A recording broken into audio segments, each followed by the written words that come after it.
Many of you will know that Sinn Féin has been absolutely clear in our opposition to the EU Migration and Asylum Pact. And as the operational date of the pact approaches next week, real concerns remain about the implications of the Fianna Fáil and Fine Gael decision to opt in, essentially tying the hands of this and future Irish governments to determine our own migration policies.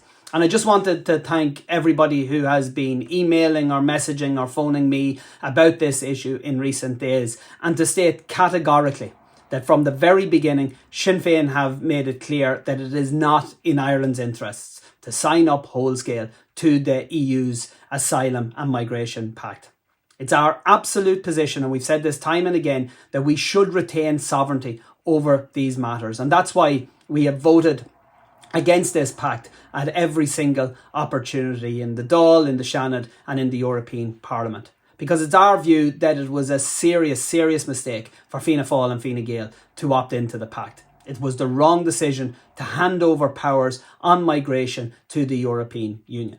First of all, it won't actually fix any of the problems that those parties have actually presided over in the international protection system, and to suggest it will is just a fallacy. And I have said time and again that it's the people of this country who are best placed to make decisions on migration based on our own unique challenges and the circumstances that are particular to Ireland, including the fact that our country is partitioned, we're divided, and we are in a common travel area with Britain.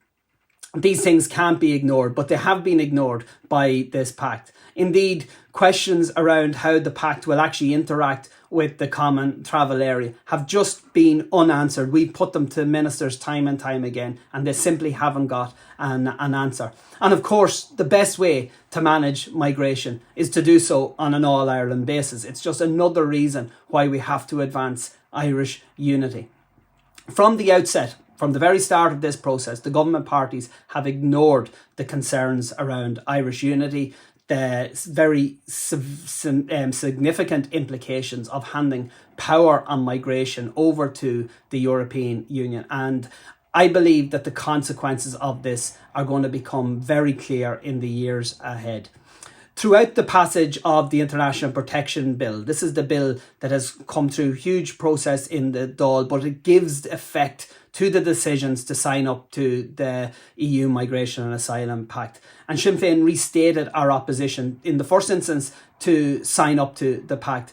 And it was Sinn Féin alone, and I think people need to know this, that used every stage of the International Protection Bill. First of all, to restate the fallacy of opting into the pact, but also asserting the need for decisions affecting migration into Ireland to be made at an Irish rather than an EU level.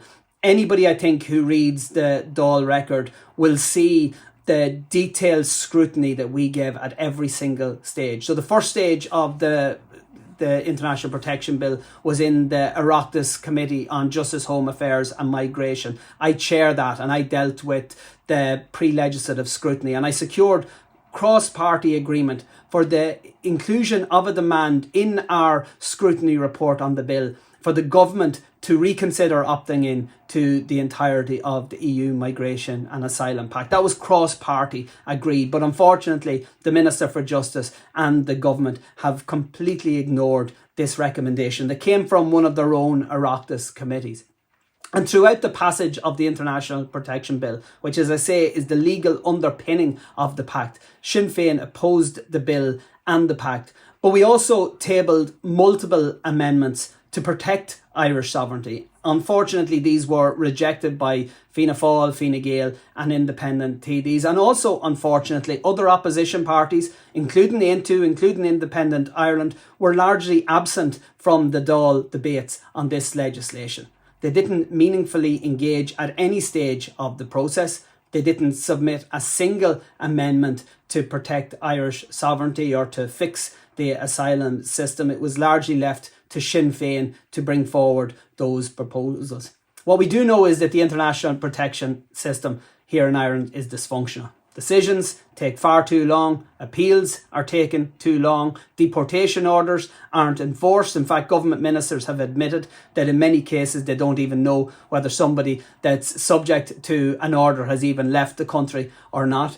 There's massive profiteering from the provision of what's often inappropriate IPAS accommodation, and we know that communities have been completely ignored of any say in terms of what happens in their areas in relation to IPAS accommodation. And all of these issues could have been sorted by a competent Irish government. We didn't need to hand over powers in this area to the EU.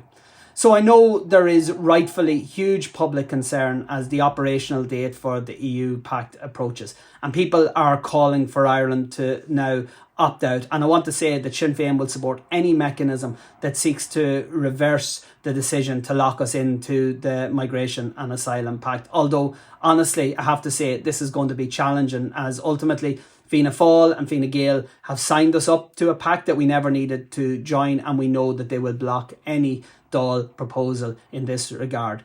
But as always, I'm going to keep people posted of any developments on this page, and we'll try to, over the next couple of days, respond to all the emails and the messages that I've received on this issue.